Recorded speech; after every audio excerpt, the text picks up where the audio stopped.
Hey, it's great to see you all here again. Today I'm going to answer a question that a friend of mine named Michael sent to me in a comment, and he asked, can you add a quick link to any chain? So basically, if your chain on your bike does not have a quick link already, can you add one to that chain?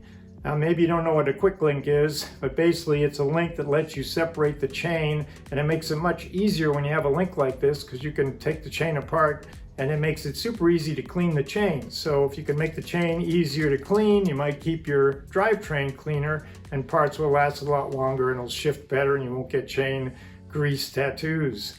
So that's what we're going to talk about today. I'll explain more about quick links, and I'll show you how to do what Michael wants to do, because it's pretty easy to do. With all you really need is a chain tool and the right quick link for your chain. So that's what we're going to get to today, coming right up.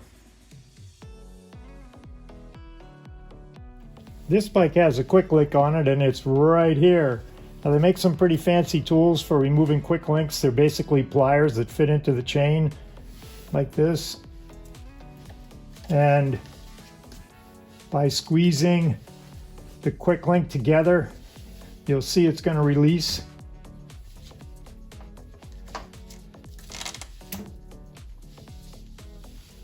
And then the chain can be removed from the bike. Quick link is actually two pieces that fit together. So it makes it quick and relatively easy to remove the chain whenever you need to work on it, or if you need to replace it or clean it or whatever. If you need to take the chain off and you don't have quick link pliers like this, I'll show you the trick for getting them off. To do it, you want to get the chain quick link over here on the chain ring. So we'll back pedal. We'll get it up here on top of the chain ring. Something like that. I'm going to put the chain quick link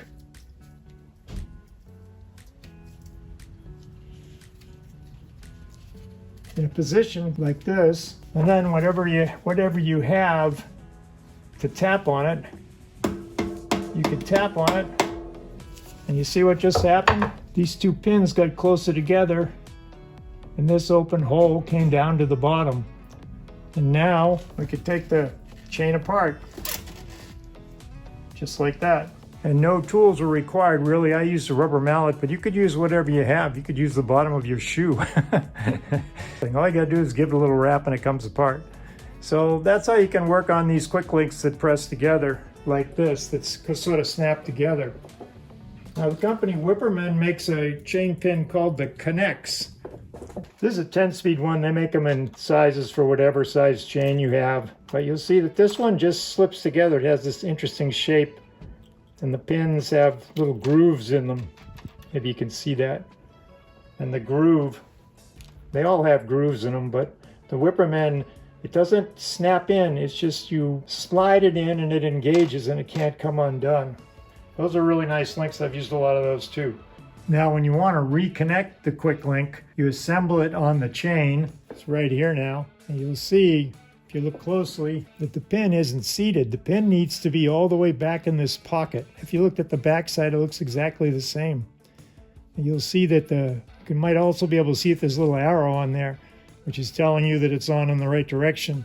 It travels with the chain that way.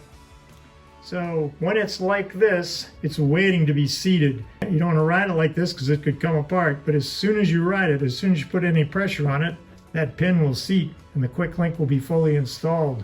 So you put your pedal forward like this, and you can stand on it or you can push down with your hand. And when I do that, watch what happens.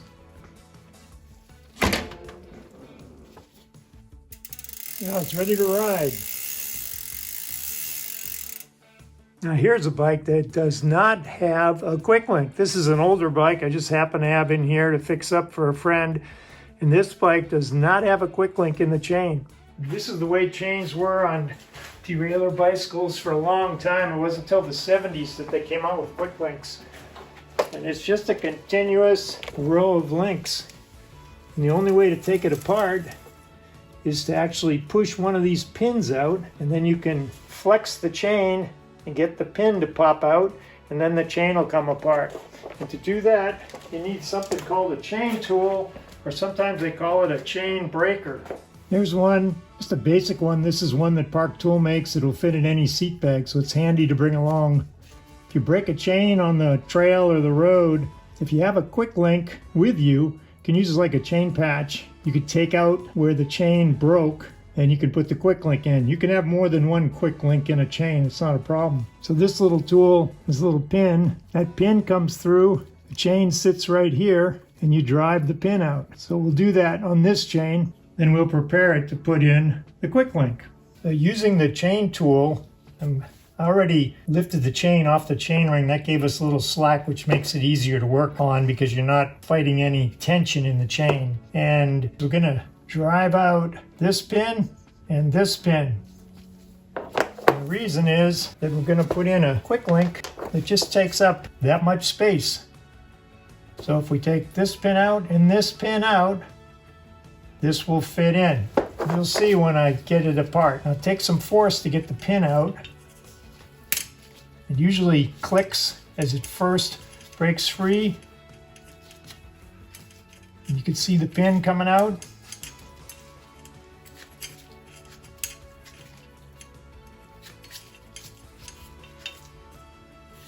At a certain point, the pin comes out of the side plate.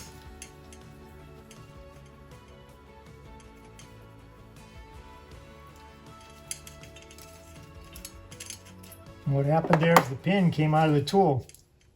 But you see how the chain is separated? But this is a replaceable pin in this tool.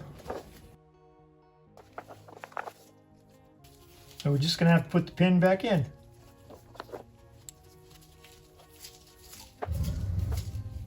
If you look at this end, it's already ready to accept the quick link. But this end, you can't put a quick link in. We need this end. So to get that, I know I should have used a clean chain, which would have looked a lot prettier, but this is typically what you deal with if you were fixing a bike on the road or trail. Once we push this pin through, the chain's going to start to fall apart. Now we have the two ends the way we need them in order to put the quick link in. So basically we took out this pin and this pin, but if we had removed this pin and this pin, two pins in two side plates, we couldn't put the quick link in. It wouldn't work. You have to take two pins out in the same side plate, and then you end up with this, and then the quick link goes right in and you're riding down the road or trail again. This is just a little piece of spoke that I put in here and bent it so it would hold the chain up so I could show you. To put the quick link in, you put one side in from the back, put one side in from the front,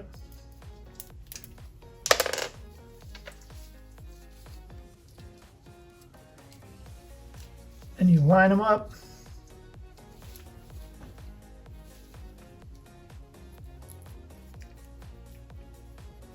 Carefully.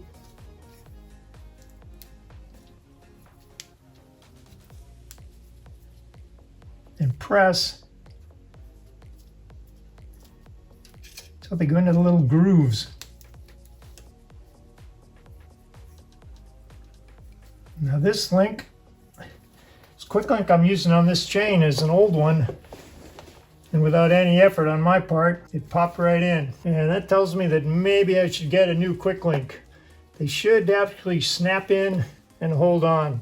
Now, there's lots of different quick links. They work different ways. So depending on which type of quick link you buy, you read the directions. A lot of them work like I showed you, where you pedal and it pops in. Most of them are kind of like that, but the Connex quick link that I showed you, that works a different way, and there are some that work a little different. So you read the directions. One very important thing is the quick link has to match the size of the chain. And the size of the chain is based on how many gears you have on your bike. So you'd use a 5-speed quick link or 5 to 6-speed quick link. It depends. When you look at quick links when you're going to buy one, they'll be listed as 9-speed, 10-speed, 11-speed, 7-speed, 8-speed, and so on. You get the quick link that's right for your bike. You can tell what you need just by counting how many cogs you have on the rear cluster, the cassette or the freewheel back there. And you buy the quick link for that size, and that'll work on your bike. One more important thing to know about quick links is that there are quick links that are labeled as reusable. So the company that makes them says they're reusable quick links. Connex is like that. KMC makes reusable. It says right on the package, reusable. Now some quick links are not reusable, and they don't say reusable on them. And if you reuse them, they can fail when you're riding. Now, some people will reuse all quick links. They don't worry about it. They just trust that their luck is going to hold and the quick link is going to stick and not fall apart. And the chain separates when you ride and you can fall down and crash. And the companies that don't label them as reusable recommend that you use a new quick link every time you put one on to fix a chain or to install a new chain. I actually reached out to SRAM and I reached out to Park Tool and asked them about quick links that were not marked reusable and what the hazards are. And basically what happens is when you use a quick link, the pressure to engage or lock these quick links in place wears a little bit of the metal away. And if you keep reusing them, you wear a little more each time, and what can happen is the quick link can fail. Now, there are a lot of riders out there who go ahead and reuse them and swear that they work fine, but I just would like to warn you that to be as safe as you can be, you would want to use a reusable quick link, and you'd look for that on the labeling on the quick link. So be sure to get the right one for your number of gears on your bike, 9-speed, 8-speed, 11-speed, 12-speed. Make sure the quick link you get is compatible with that, and you'll be good to go. I like to carry a quick link and a chain tool in my seat bag on my bike or in my frame on my gravel bike, because I've run into riders out there with broken chains. And if you break a chain, I mean, you can walk up to the top of hills and coast down the other side, but you're not going to get very far if you don't have at least a chain tool.